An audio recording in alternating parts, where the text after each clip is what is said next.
The PlayStation Portal might be the most criticized device Sony has ever released. But does that mean it is a failure? Well, the numbers are in and we finally know if the Portal is a flop or a massive success.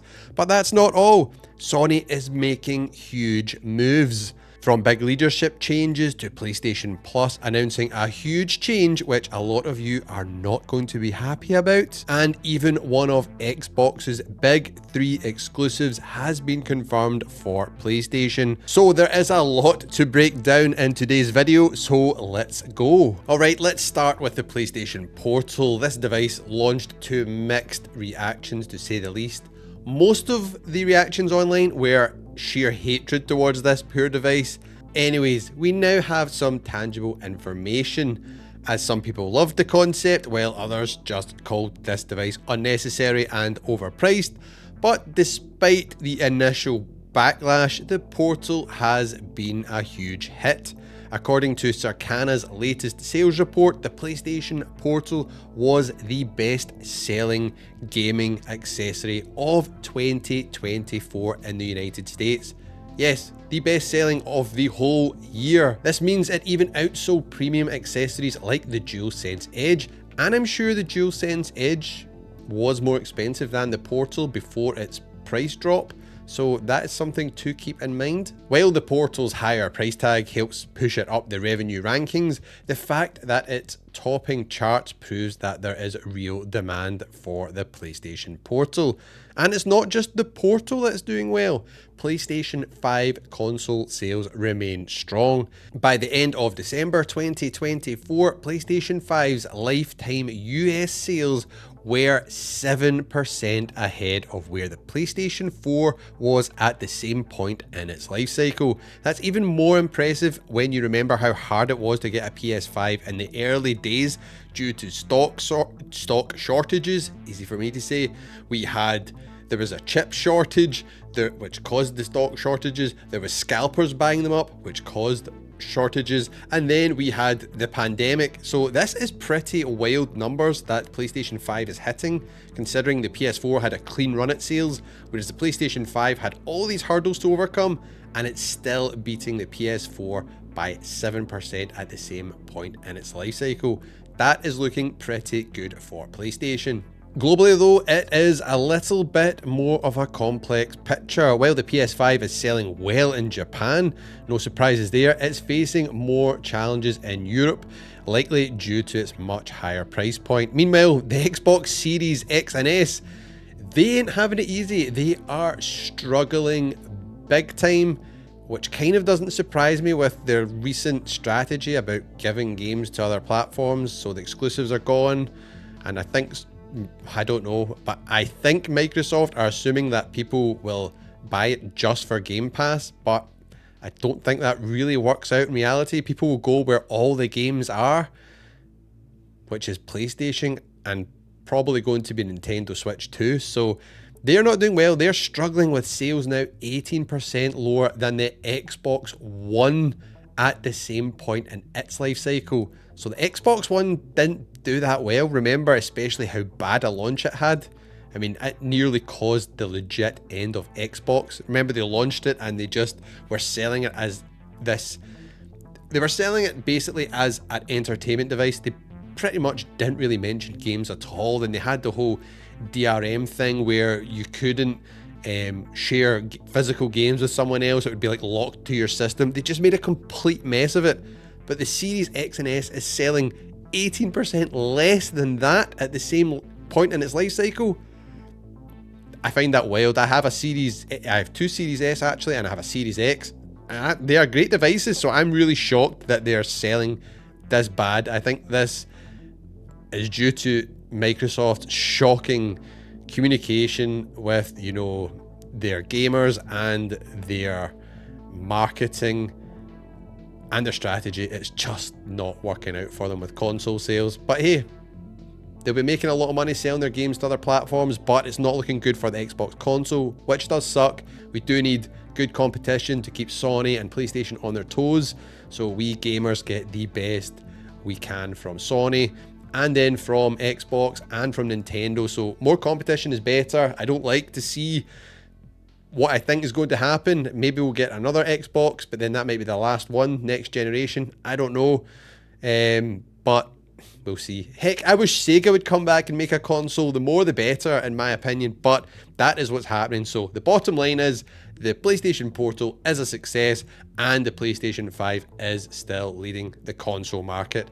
When I say that, I mean home consoles. I'm just thinking about PlayStation and Xbox. The Switch is just kicking everyone's ass, let's be honest. But that's enough about that. Let's get on to the big changes which are coming to PlayStation Plus. And if you're still gaming on PlayStation 4, you're not going to like this one. You might want to cover your ears and eyes for this news story. But starting January 2026, so next year, we are going to see PlayStation Plus shift its focus almost entirely to PlayStation 5 games. That means PlayStation 4 games will no longer be a key part of PlayStation Plus's free monthly games, so the games you get with PlayStation Plus Essential or the game catalog. They're not focusing on adding any more to the overall game catalog, so that impacts Essential tier, Extra tier, Premium tier, or Deluxe tier, wherever you are in the world. They are parking the bus with PS4 games. They're focusing on PS5 now. Sony says this decision comes as most of its players have moved to PlayStation 5, so they're adjusting according to what the market wants. I find this surprising, as I still thought there was a heck of a lot of PS4 gamers out there, but what do I know? The good news, if you've already redeemed PlayStation 4 games through PlayStation Plus, they're yours to keep as long as you remain an active member, so you have an active subscription, that is. But if you're still using a PS4 and relying on PlayStation Plus for new games, this change is going to impact you big time and make things a lot tougher. You just need to be buying your games instead of relying on PlayStation Plus. This move makes sense. Sony is clearly pushing more players toward the PlayStation 5 as we head deeper into this console generation's life cycle. And I get it. It sucks. I wish they didn't do it, but it does make sense. I just hope that they don't take the PS4 games away. So say just now we get 2 PS5 games and a PS4 game. I hope they don't just take that away and we're just left with 2 games, because if any of you have been with PS Plus for a while, this may ring alarm bells. When they dropped the PlayStation Vita games, they didn't replace it with anything like, you know, adding more PS4 games or anything like that. So I wonder, and I hope not, that the monthly free games just gets less and we're still paying the same price, so we're basically paying for more, paying more for less even. So fingers crossed that doesn't happen. Hopefully if they drop a PS4 game, maybe we'll get 3 PS5 games, you know, like a big AAA one and 2 indie ones or something like that. I don't know, but we'll see what happens. Let me know your thoughts on that down below in the comments. And some big channel news here. We are almost at 10,000 subscribers.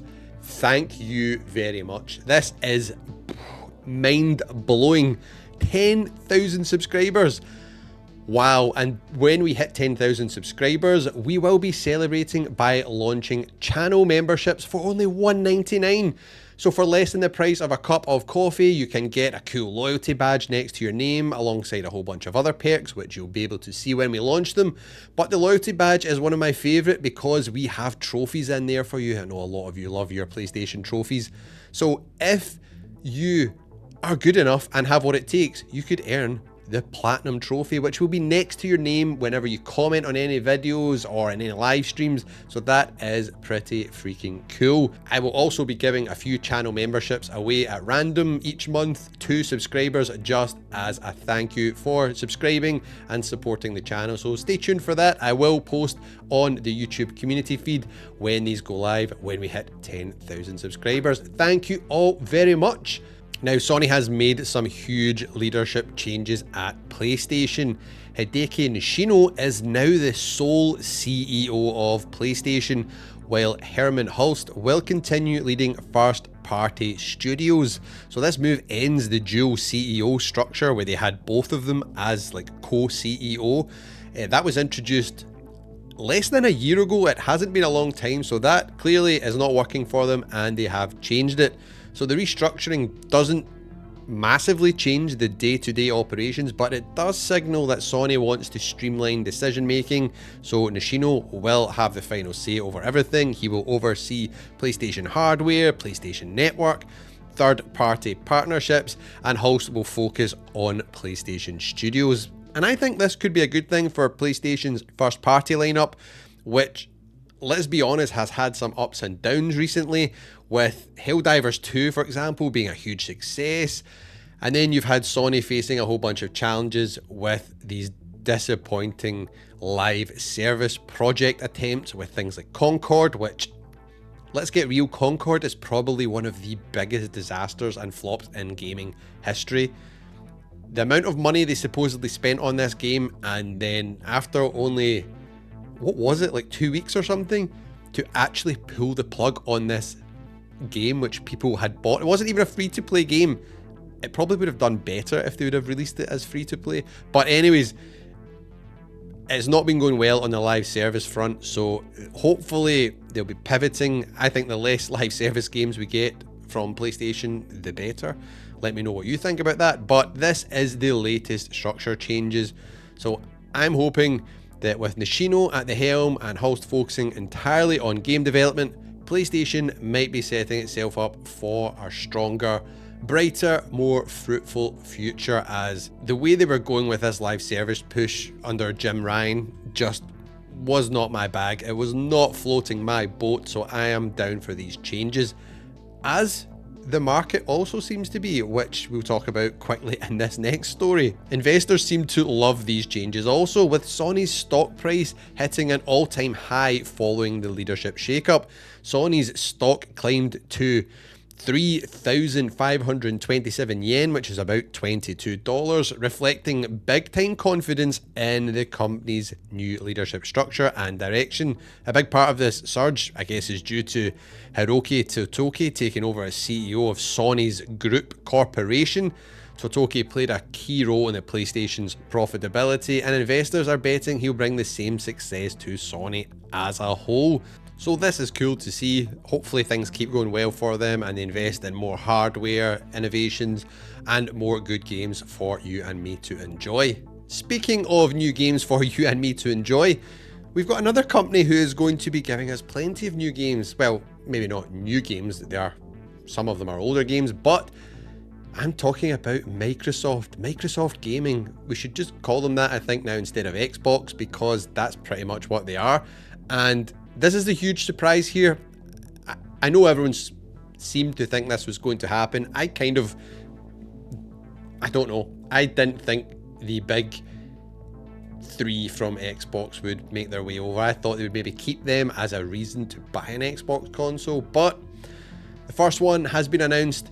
Forza Horizon 5 is officially coming to PlayStation 5. Yes, you heard that right.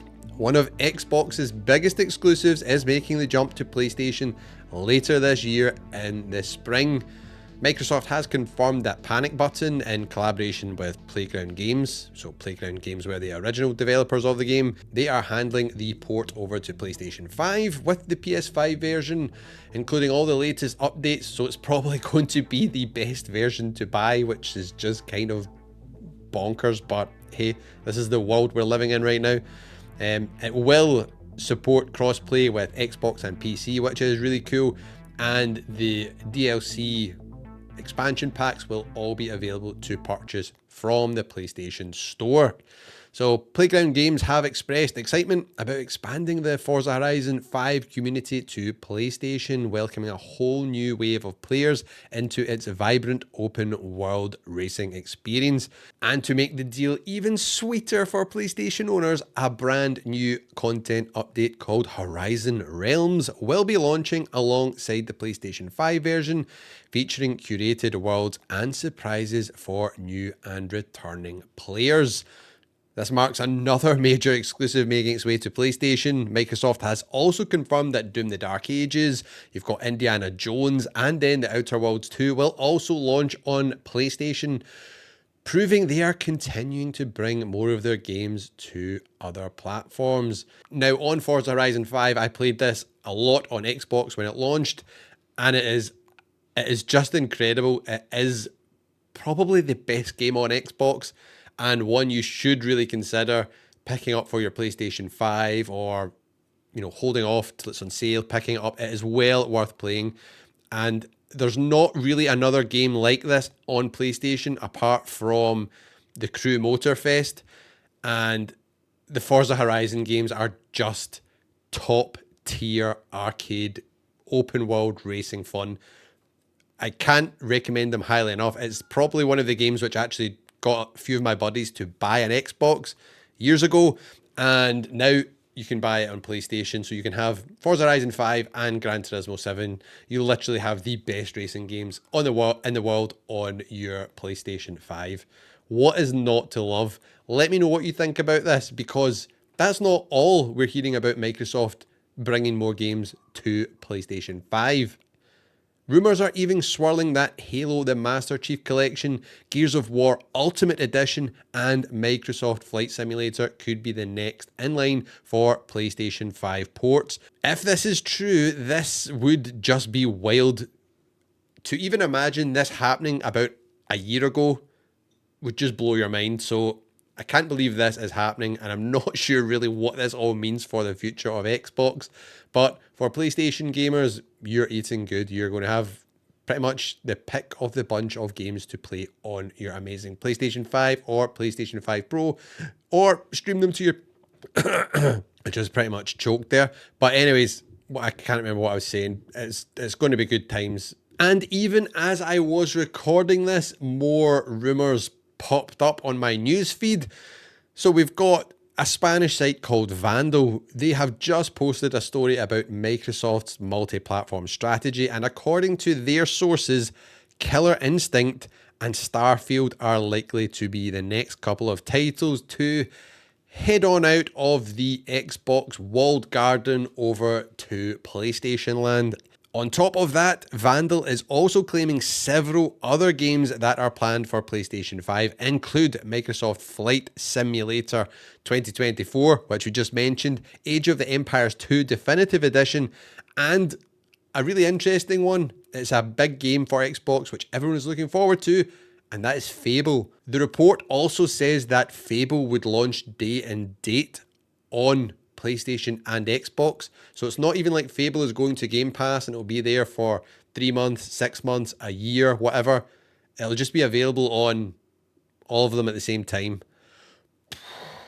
Wow. I'm really not sure if Microsoft have totally thought this through longer term, if they are planning on keeping hardware about, and I really hope they are. I do love the Xbox console, but this is bizarre. If it's just about getting as much money in as they can, selling games everywhere, fair play, they're taking the right approach. But Phil Spencer keeps banging on saying that he wants to keep Xbox hardware about.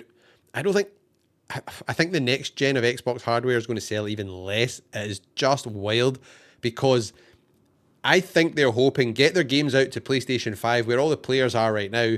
Hopefully they really like them. Then when we launch the Xbox 720 or whatever we call it, we can say, here, the new Forza game and the new Halo game and the new Gears of War game, you've played all the older ones over there. They're now available on this new shiny Xbox on Game Pass. I don't think it'll attract people. I don't know. And before I forget, PlayStation announced their February games for PlayStation Plus Essential. So this is the free games you get every month. We got Payday 3, High on Life, and Pac-Man World Repack. Out of these 3 games, the pick for me is High on Life. I completed this way back on Xbox when it released ages ago into Game Pass, and it is freaking awesome. It's a wild ride. There's talking guns, which have a ton of personality, tons of crude language, actions non-stop, and the visuals are really stunning. It has a really lovely art style. So if you love comedy, sci-fi, or just looking for some fun, fast-paced shooting action, this game is a must-play. It's a really unique experience. So this is my must-pick play for our PlayStation Essential monthly games for February. Let me know which ones you will be checking out down below in the comments.